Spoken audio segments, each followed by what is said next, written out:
Muli po ay sa mapagpalang araw sa inyong lahat. Tayo po ay mag-aaral ng salita ng Diyos. Ito po ang inyong kaibigan sa Panginoon, kapatid sa Panginoon, Pastora Rose. Ang ating pong programa, ito po ay Daily Dose of Message na mapapakinggan niyo po araw-araw. Ang ating pong talata ay hinango sa aklat po ng Lucas, chapter 15. Samahan niyo po akong bumasa. Ang mga publikano at ang mga makasalanan ay nagsisilapit upang makinig kay Jesus. Nagbubulong-bulungan ang mga pariseyo at mga eskriba. Ang sabi nila, ang taong ito'y nakikisalamuha sa mga makasalanan at nakikisalo sa kanila. Kaya't sinabi sa kanila ni Jesus ang talinhagang ito, kung ang sino man sa inyo ay may 100 tupa at mawala ang isa, ano ang gagawin niya? Iiwan ang 99 sa ilang, hahanapin ang nawawala. Hanggang sa matagpuan, hindi ba? Kapag nasumpungan ay masaya niyang papasanin ito. Pagdating ng bahay, aanyayahan niya ang kanyang mga kaibigan at mga kapitbahay at sasabihin niya, makipagsaya kayo sa akin, sapagkat nasumpungan ko sa wakas ang mga tupa kong nawawala. Sinabi ko sa inyo, magkakaroon ng higit na kagalakan sa langit dahil sa isang makasalanang nagsisi tumalikod sa kanyang kasalanan kaysa 99 na matuwid na hindi nangangailangang magsisi. Amen. Sabi po sa verse 8, ang nawawalang salaping pilak. O kaya kung ang isang babae ay may 10 salaping pilak at mawala ang isa, ano ang gagawin niya? Sisindihan niya ang ilaw, wawalisin ang bahay at hahanaping mabuti hanggang sa masumpungan ito, hindi ba? Kapag nasumpungan na ito, ay aanyayahan niya ang kanyang mga kaibigan at mga kapitbahay at sasabihin niya, makipagsaya kayo sa akin, sapagkat nasumpungan ko sa wakas ang nawawala kong salaping pilak. Sinasabi ko sa inyo, gayon din ang kagalakan ng mga anghel ng Diyos dahil sa isang makasalanang nagsisit tumalikod sa kanyang kasalanan. Sa aklat pa rin ng Lucas 15, Alibughang Anak, verse 30, subalit nang dumating ang anak ninyong lumustay ng inyong kabuhayan sa masamang babae, ipinagpatay pa ninyo ng pinatabang guya. Sumagot ang ama, anak, lagi kitang kapiling. Ang lahat ng ari-arian ko'y sa'yo. Ngunit dapat tayong magsaya at magalak sapagkat namatay na ang kapatid mo, ngunit muling nabuhay, nawala, ngunit nasumpungan.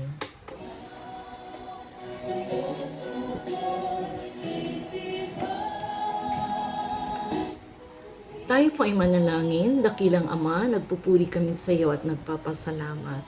Tunay nga po, Diyos, na higit ang pagmamalasakit mo sa bawat isa sa amin, Panginoon. Pinupuri ka namin, Ama, at pinasasalamatan ka namin, O Diyos. Salamat po sa kaligtasan na amin pong naranasan, O Diyos, ng tinanggap ka namin bilang Panginoon at tagapagligtas ng aming buhay. Salamat po sa pag-ibig at malalim na pagmamahal at pagmamalasakit mo sa amin. Salamat po, Ama, sa pangalan ng iyong anak na si Jesus. Amen.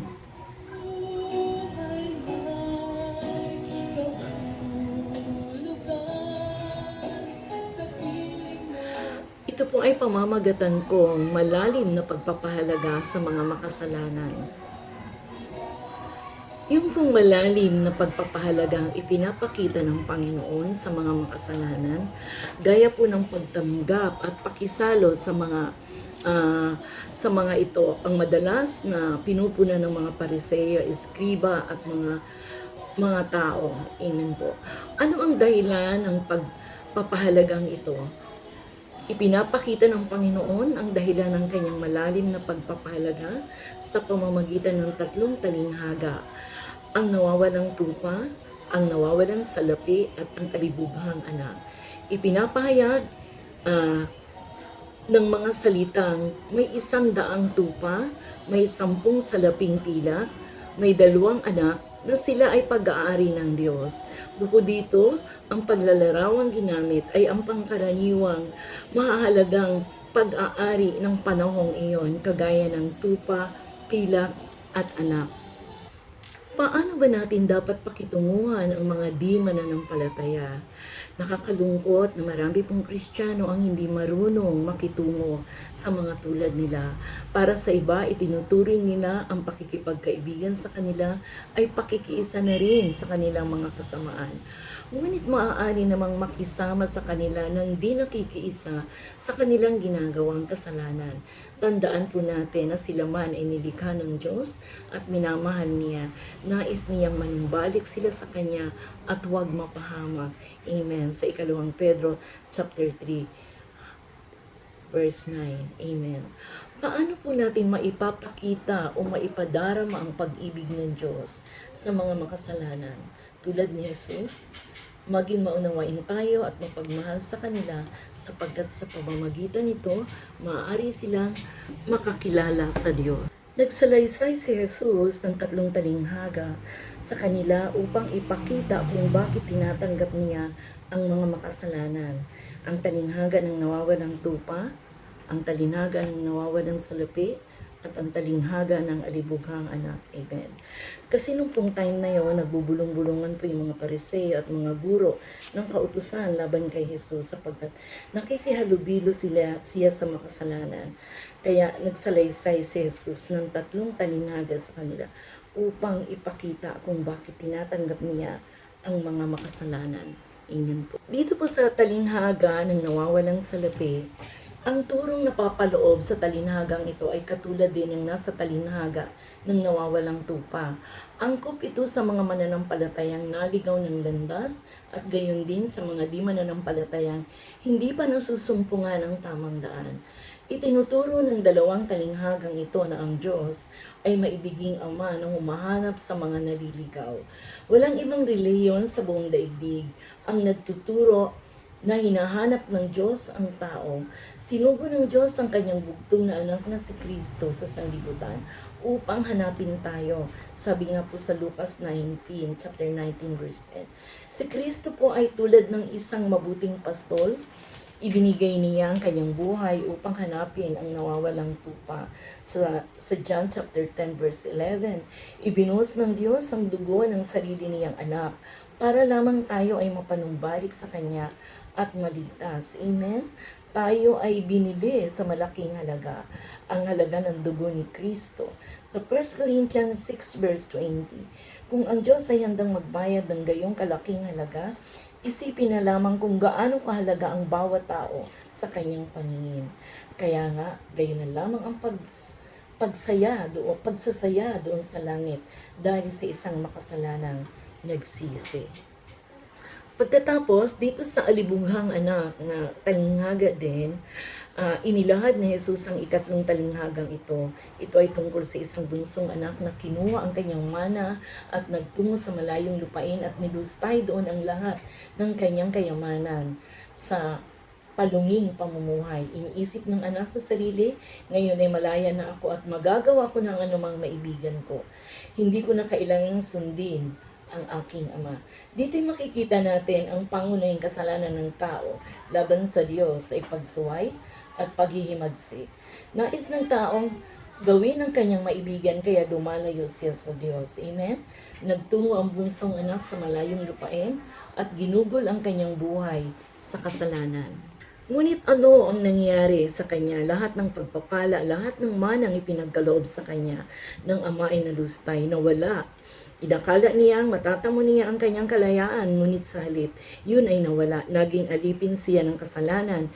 Higit na malaya at masaya ang buhay niya noon sa piling ng kanyang ama, kaysa sa buhay niya nakasama ang mga baboy. At dito ay napag-isip-isip ng bunsong anak ang kanyang kalagayan. Napag-unawa niya kung gaano kalungkot ang kanyang kalagayan at kung gaano siya naging hangal. Ang ganitong pagkaunawa sa ating masamang kalagayan ang unang hakbang tungo sa pagsisisi. Sa verse 18 and 19, pinahayag ng anak ang kanyang kasalanan. Nagkasala ako laban sa Diyos at nagpasya siyang talikuran ang kanyang kasalanan at magbalik sa kanyang ama. Naging lubos ang pagsisisi ng anak. Napag-unawa niya ang kanyang kasalanan. Ipinahayag niya ito at tinalikuran kasama ng tatlong bagay na ito upang maging tunay ang pagsisisi. Amen? Sangkap din ang tunay na pagsisisi ang pagpapakumbaba. Sinabi ng anak, hindi na po ako karapat dapat tawagin ninyong anak.